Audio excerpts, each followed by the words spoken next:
সীমান্তবর্তী এলাকায় বিএসএফ এর ক্ষমতা বৃদ্ধি নিয়ে কেন্দ্রের যে সিদ্ধান্ত, সেই সিদ্ধান্তের বিরোধিতায় আগামীকাল রাজ্যের বিধানসভায় প্রস্তাব পেশ হবে। তবে তার আগেই পাশে থাকার বার্তা দিয়ে মুখ্যমন্ত্রীকে চিঠি বামফ্রন্ট চেয়ারম্যান বিমান বসুর। এই ইস্যুতে আগেই রাজ্য সরকারের পাশে দাঁড়িয়েছে কংগ্রেস, এবার বামেরাও দাঁড়ালো। বিমান বসুর চিঠি মুখ্যমন্ত্রীকে। বামফ্রন্ট চেয়ারম্যান বিমান বসু চিঠিতে কি লিখেছেন আমরা দেখব। চিঠিতে কি লিখেছেন তিনি। পাশে থাকার বার্তা দিয়েছেন। যুক্তরাষ্ট্রীয় কাঠামোকে নস্যাৎ করে কেন্দ্র এ ধরনের ঘোষণা করতে পারে না, লিখেছেন বিমান বসু। সীমান্ত এলাকার 50 কিলোমিটার বিএসএফ এর এখতিয়ারে চলে গেলে সেখানকার লক্ষ লক্ষ বাসিন্দার জীবনযাত্রার উপর ভয়ঙ্কর প্রভাব পড়বে। বামফ্রন্ট চেয়ারম্যান বিমান বসু পাশে থাকার বার্তা দিলেন রাজ্যকে। সীমান্তবর্তী এলাকায় বিএসএফ এর ক্ষমতা বৃদ্ধি নিয়ে কেন্দ্রের যে সিদ্ধান্ত, সেই সিদ্ধান্তের বিরোধিতা করে আগামীকালই রাজ্যের বিধানসভায় প্রস্তাব পেশ হবে। তার আগেই পাশে থাকার বার্তা বামফ্রন্ট চেয়ারম্যান বিমান বসুর, এবং আগেই কংগ্রেসও এই ইস্যুতে রাজ্য সরকারের পাশেই দাঁড়িয়েছে।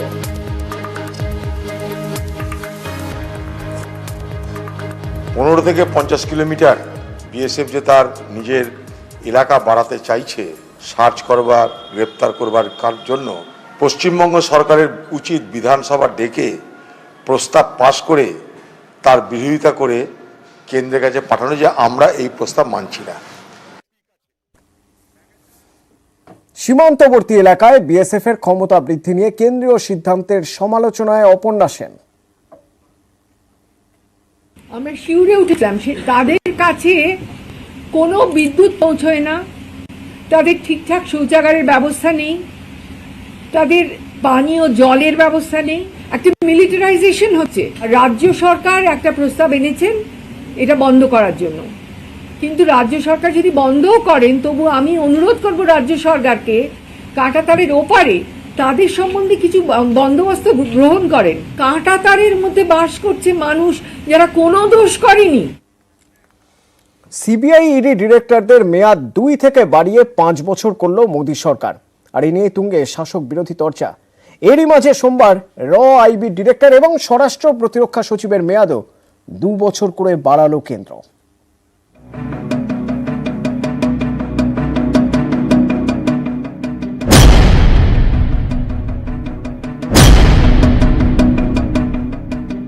প্রধানমন্ত্রী মুখ্যমন্ত্রীদের মতো এবার সিবিআই ইডির ডিরেক্টররাও টানা 5 বছর পদে থাকতে পারবেন।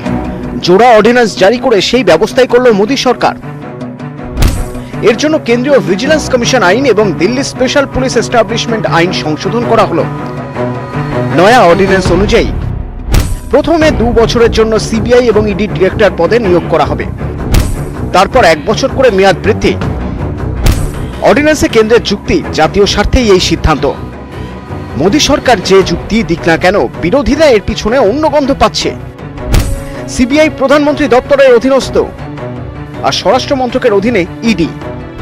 ইডির মাথায় এখন এসকে মিশ্রা, যিনি মোদী ঘনিষ্ঠ বলে পরিচিত। 1984 ব্যাচের এই আইআরএস অফিসার। 18 নভেম্বর মেয়াদ শেষ হওয়ার কথা। সম্প্রতি ইডি ডিরেক্টর পদে এসকে মিশ্রার মেয়াদ বৃদ্ধিতে সম্মতি দেয়নি সুপ্রিম কোর্ট। কেন্দ্রের এই অর্ডিন্যান্সের সঙ্গে শীর্ষ আদালতের নির্দেশের বিরোধ দেখছেন অনেকে। সংসদকে বৃদ্ধাঙ্গুষ্ঠ দেখিয়ে পেছনের দরজা দিয়ে এই অর্ডিন্যান্স নিয়ে এসে সরকার যে কর্তৃত্ববাদী মনোভাব দেখালেন, এটি একমাত্র উদ্দেশ্য হচ্ছে রাজনৈতিক বিরোধীদের কণ্ঠরোধ করা। বর্তমানে সিবিআই ইডির হাতে রয়েছে চিটফান্ড, কয়লাকাণ্ড এবং নারদের মতো গুরুত্বপূর্ণ মামলা। এই পরিস্থিতিতে এই 2 কেন্দ্রীয় তদন্তকারী সংস্থার প্রধানের মেয়াদ বৃদ্ধির সিদ্ধান্তে রাজনীতির অঙ্ক দেখছে বিরোধীরা। টুইটারে ডেরেক ওব্রায়েন লিখেছেন, 2টি নির্লজ্জ অর্ডিন্যান্স। इससे खराब अध्यादेश, इससे गैर कानूनी अध्यादेश कोई नहीं हो सकता। और मेरा यह मानना है कि सारे राजनीतिक दलों को इस अध्यादेश को उच्चतम न्यायालय में चुनौती देनी चाहिए। পেশেন্ট অফিসারদেরকে সময়কাল বাড়িয়ে যে তার সেবা নেওয়া যায়, দোষের কি আছে? পশ্চিমবাংলায় কি হচ্ছে? চিফ সেক্রেটারি রিটায়ার্ড হওয়ার পর তাকে আবার কাজে লাগানো হচ্ছে। এক মেয়াদ বৃদ্ধি নিয়ে বিতর্কের মধ্যেই সোমবার আরেক মেয়াদ বৃদ্ধির সিদ্ধান্ত নিল কেন্দ্র। নির্দেশিকা জারি করে প্রতিরক্ষা এবং স্বরাষ্ট্র সচিবের মেয়াদ 2 বছর বাড়ানো হলো। মেয়াদ বাড়ানো হয়েছে গোয়েন্দা সংস্থা এবং আইবি ডিরেক্টরদেরও। নিউজ 18 বাংলা। দিল্লির দূষণ নিয়ে সুপ্রিম কোর্টের ভৎসনার মুখে কেন্দ্র ও দিল্লির সরকার। অন্যের উপর দায় চাপাচ্ছেন কেন? তোপ শীর্ষ আদালতের। সব পক্ষ নিয়ে মঙ্গলবার জরুরি বৈঠক করতে কেন্দ্রকে নির্দেশ শীর্ষ আদালতের।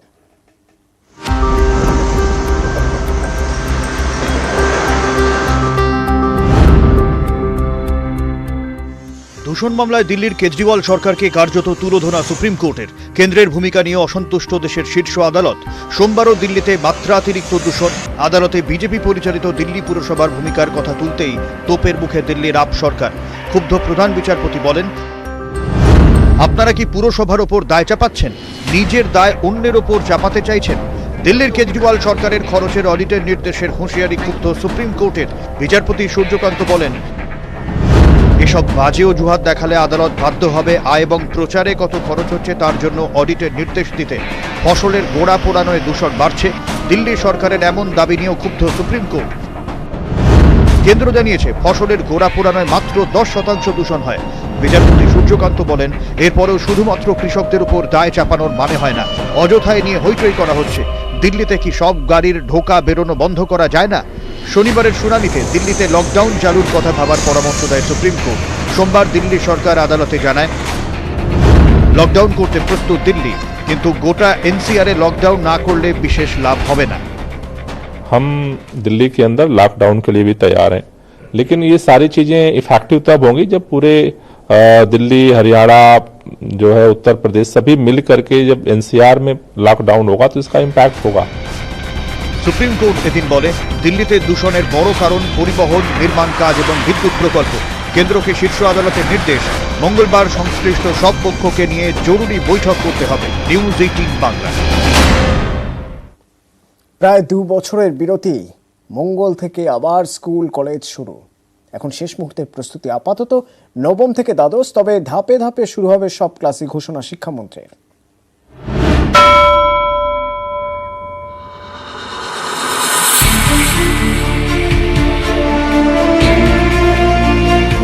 অতিমারি, লকডাউন, বদলে গেছে সব অভ্যেস। প্রায় 2 বছর ঘরবন্দি। মঙ্গলবার থেকে খুলে যাচ্ছে রাজ্যের সব স্কুল কলেজ। সোমবার শেষ লগ্নের প্রস্তুতি। মানসিকভাবেও যাতে ছাত্ররা সুস্থ থাকে সেদিকে নজর রাখা হচ্ছে। স্যানিটাইজার, দূরত্ব বিধি মানা। প্রস্তুত আছি আমরা। 1 সপ্তাহের ধরে আমাদের সব স্যানিটাইজেশন করছি, গাইডলাইন্সগুলো সব জায়গায় রেখেছি।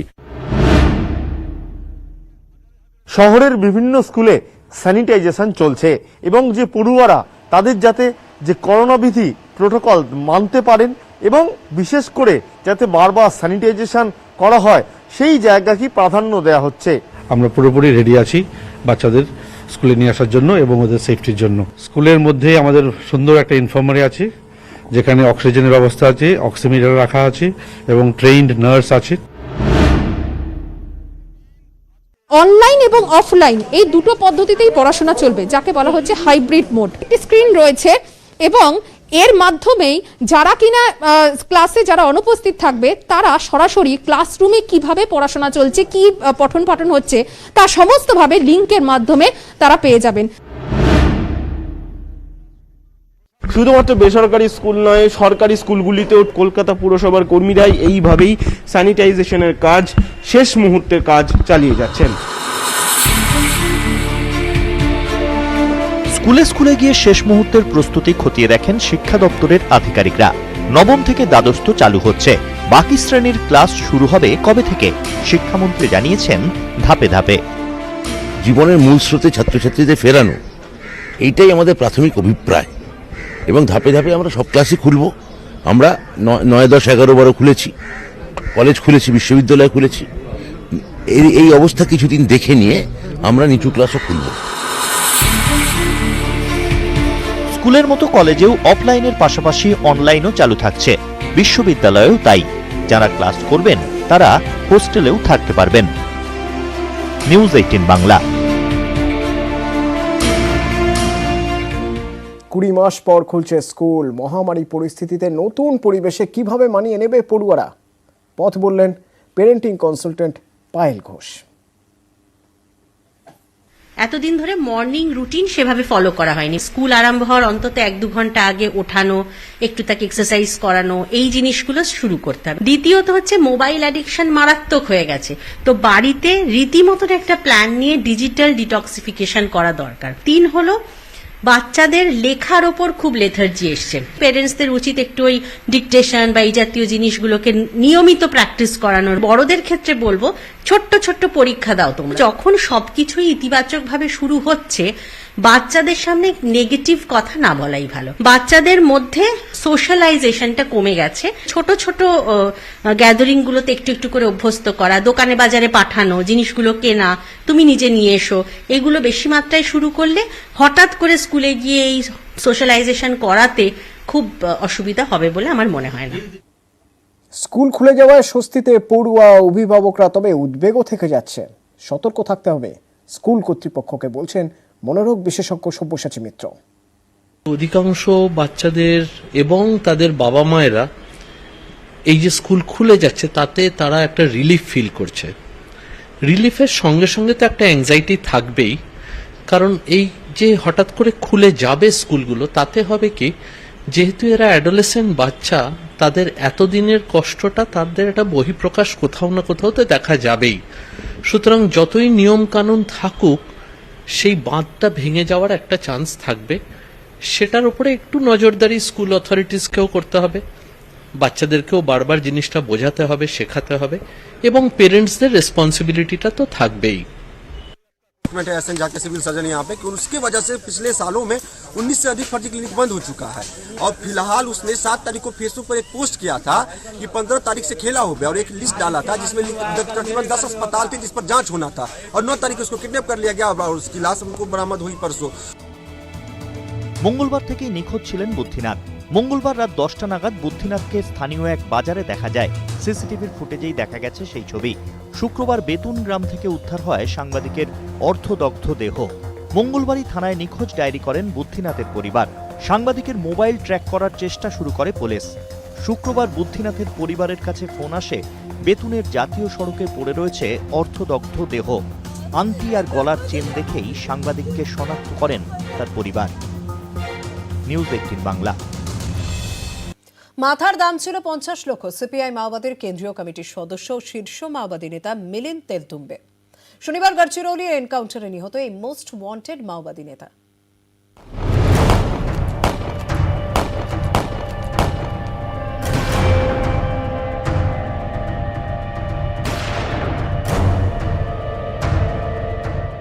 মহারাষ্ট্রের গড়চিরৌলির মার্দিনতলা কুর্চি এলাকা।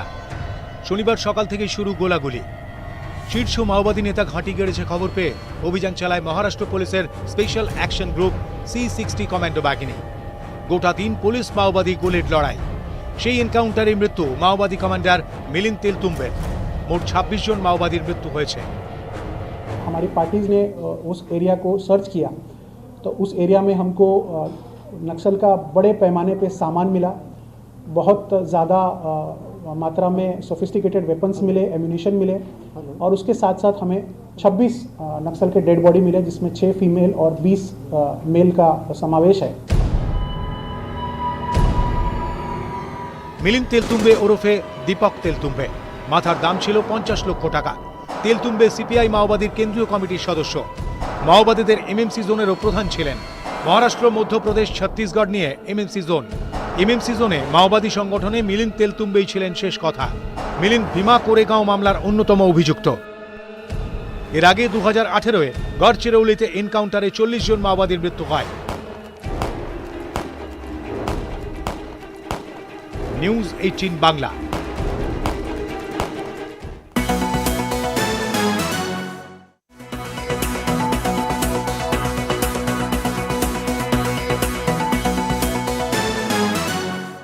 নিউজ 18 বাংলায় স্বাগত। আপনাদের সঙ্গে রয়েছে শর্মিষ্ঠা। 2018-র পঞ্চায়েত ভোট নিয়ে অনুতাপের সুর এবার অনুব্রত মণ্ডলের গলায়। মঞ্চে দাঁড়িয়েই ভুল স্বীকার করে নিলেন বীরভূমের জেলা সভাপতি। উন্নয়ন রাস্তায় দাঁড়িয়ে আছে, উন্নয়ন রাস্তা দাঁড়িয়ে থাকবে।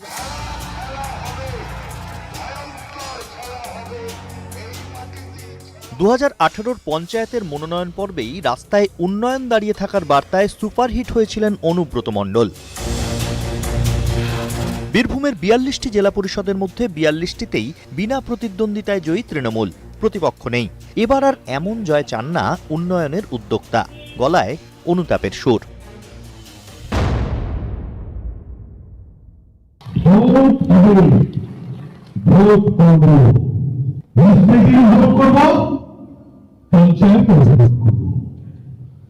মানুষের দায়িত্ব নেওয়া দরকার। উনি প্রশ্ন করতে পারেন আমাকে যে কেন তবে কেন তো ভুল করেছেন, উনি সেখানে ভুল করেছেন, অন্যায় হয়েছে। ওনার দয়ায় মানুষ ভোট দেবে, উনি চাইলে মানুষ ভোট দিতে পারবে না।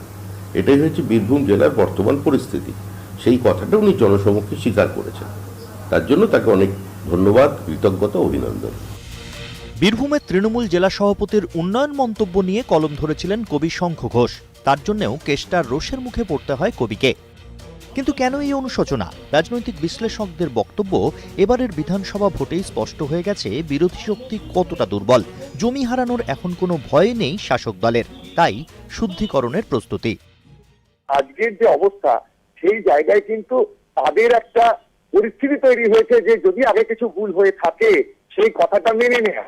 আমি মোটের ওপর বলবো যে রাজনীতিতে এই ধরনের একটা চৈতন্যবোধের জন্ম হলে সেটা সত্যি মানুষের পক্ষে ভালো। বীরভূমের তৃণমূল জেলা সভাপতির এমন অনুশোচনা কিন্তু নতুন নয়। এর আগেও একাধিক মঞ্চে 2018 পঞ্চায়েত ভোট নিয়ে অনুতাপের সুর শোনা গেছে কেষ্টার গলায়। নিউজ 18 বাংলা।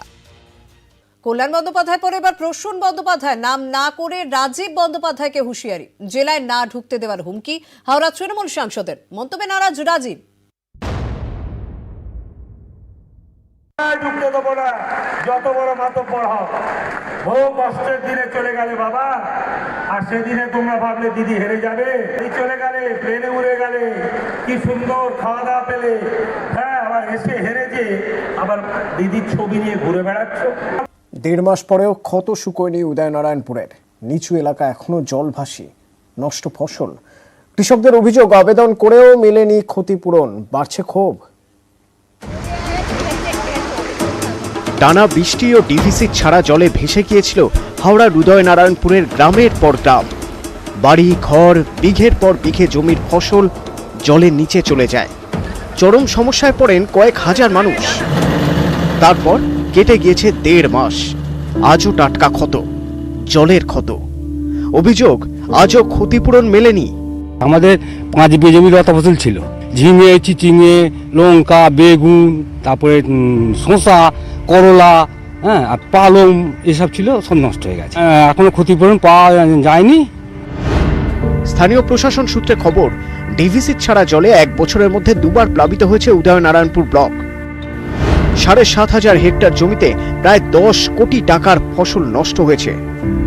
উদয়নারায়ণপুর ব্লকের অধিকাংশ জমি এখনো ফাঁকা পড়ে। আর্থিক টানাটানির জেরে নতুন করে আর চাষ শুরু করাই যায়নি। ক্ষতিপূরণ চেয়ে অনেকেই আবেদন করেছেন, কিন্তু অভিযোগ এখনো কিছুই মেলেনি। পর্যন্ত কোনো একটা পয়সাও ক্ষতিপূরণ সরকার থেকে পাইনি। প্রথমে চাষ করেছিলাম তার একটা ক্ষয়ক্ষতি আছে, দ্বিতীয়ার্ধে যে চাষ করেছিলাম তার একটা ক্ষয়ক্ষতি আছে, মানে 50-60 হাজার টাকার মতো আমার এরকম ক্ষয়ক্ষতি হয়ে গেছে আমার একার। এটা তো ঘটনা, তারা সাহায্যের দিকে একটা চেয়ে আছে। 2 বার তারা নিজেদের ঘাটের পয়সা খরচা করে চাষাবাদ করেছিল। তবে আমরা আমাদের যে মেঘা প্রকল্প আছে কৃষক বন্ধুদের, তাদের ইতিমধ্যে তাদের সব টাকা দিয়ে দেওয়া হয়েছে, কিন্তু বন্যা ক্ষতিগ্রস্ত চাষিদের কোনো ক্ষতিপূরণ আমরা এখনো পর্যন্ত দিতে পারিনি। তা সেটা আমরা অ্যাসেস করে আমাদের ঊর্ধ্বতন কর্তৃপক্ষের কাছে পাঠিয়েছি। আর্থিক সাহায্য না পেলে এই মরশুমেও আর চাষই করা যাবে না। ঘুম উড়েছে উদয়নারায়ণপুরের কৃষকদের। তাদের একটাই প্রশ্ন, ক্ষতিপূরণ কবে মিলবে? হাওড়া থেকে সন্তু মালিক, নিউজ 18 বাংলা। এসআরএমবি রিয়েলেজ কিনলে জিততে পারি 5 লাখ টাকার সোনার গয়না আর প্রতি সপ্তাহে গোল্ড ভাউচারও। এসআরএমবি রিয়েলেজের সুবর্ণ সুযোগ উৎসব। বাড়ি সাজান, আপনিও সাজুন।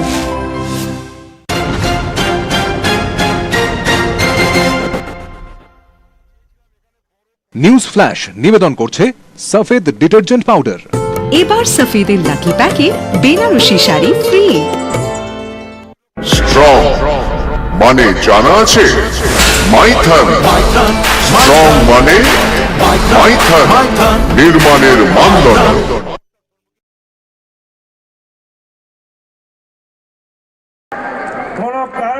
মানতে পারবো না। কারোর নাম করেননি, তবে প্রসূন বন্দ্যোপাধ্যায়ের নিশানায় কে তা বুঝতে কারোরই বাকি নেই। হাওড়ারই আরেক তৃণমূল নেতা।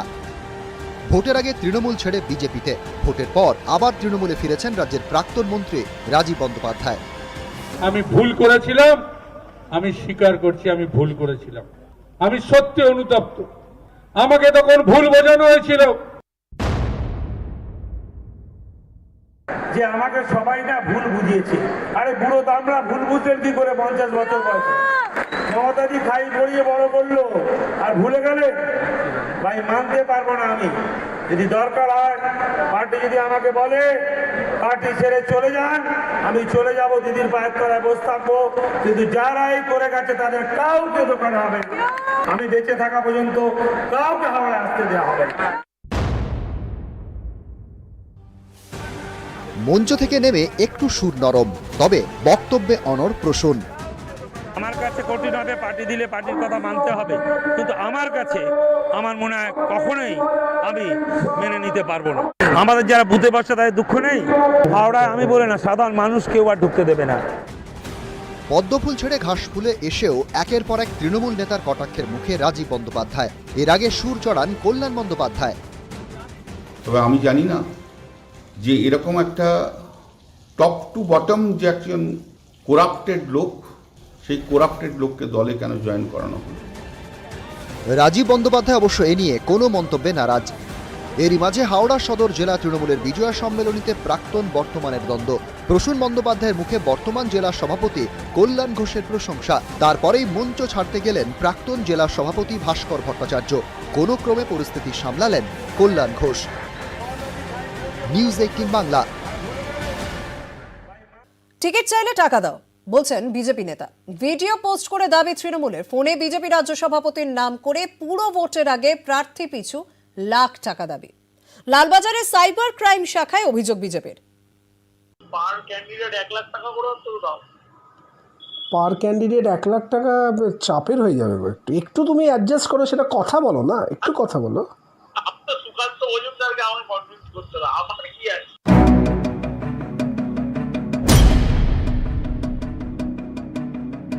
ঠিক যেন বাজারের দরদাম, টাকা দিলেই পুরো ভোটের টিকিটের আশ্বাস। তৃণমূলের টুইট করা এই ফোন রেকর্ডিং ঘিরে শুরু তোলপাড়।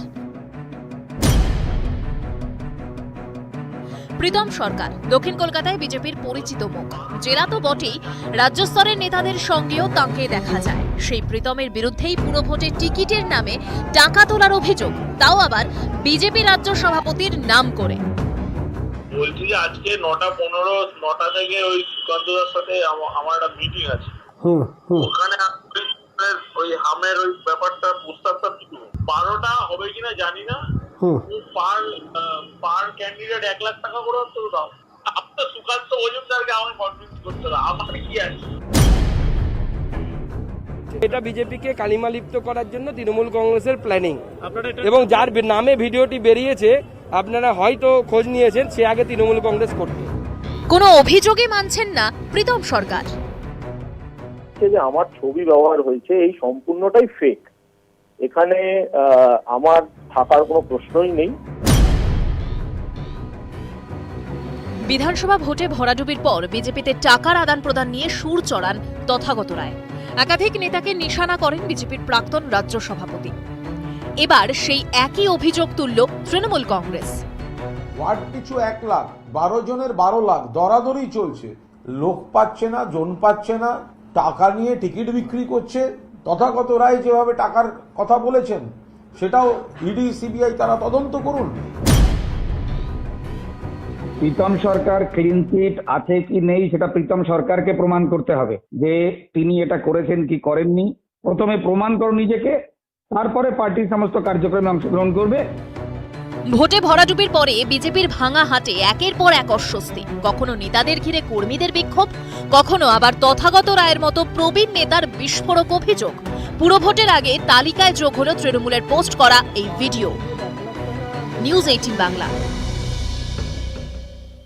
এদিকে বিহারের সাংবাদিককে অপহরণ করে খুন, রাস্তায় উদ্ধার অর্ধদগ্ধ দেহ। পরিবারের অভিযোগ, ভুয়ো ক্লিনিকের খবর ফাঁস করাতে দুষ্কৃতীদের রোষের মুখে পড়তে হলো বিহারের সাংবাদিককে।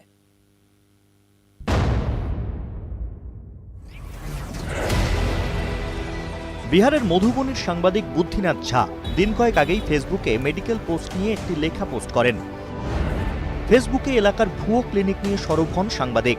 ফেসবুক পোস্ট ভাইরাল হতেই ক্লিনিকের বিরুদ্ধে ব্যবস্থা নেয় প্রশাসন। এরপরেই বিপদের শুরু। প্রথমে টাকা দিয়ে সাংবাদিক কেনার চেষ্টা, কাজ না হয় খুনের হুমকি। কোনো কিছুই দমাতে পারেনি নির্ভীক সাংবাদিককে। विनाशा की जो हत्या हुई है उसमें साफ तौर पर यहाँ के मेडिकल माफियाओं द्वारा हत्या कराई गई है, क्योंकि ये पिछले 2 साल से आरटीआई एक्टिविस्ट और पत्रकार भी था, तो लगातार यहाँ पे फर्जी मेडिकल जो चलता है गैंग, उस सबके खिलाफ कार्रवाई करवा रहा था। कितनों पे जुर्माना लगा, बाजाब्ता कल का ऑफिशियल स्टेटमेंट है एसएन जाके सिविल सर्जन यहाँ पे कि उसकी वजह से पिछले सालों में 19 से अधिक फर्जी क्लिनिक बंद हो चुका है।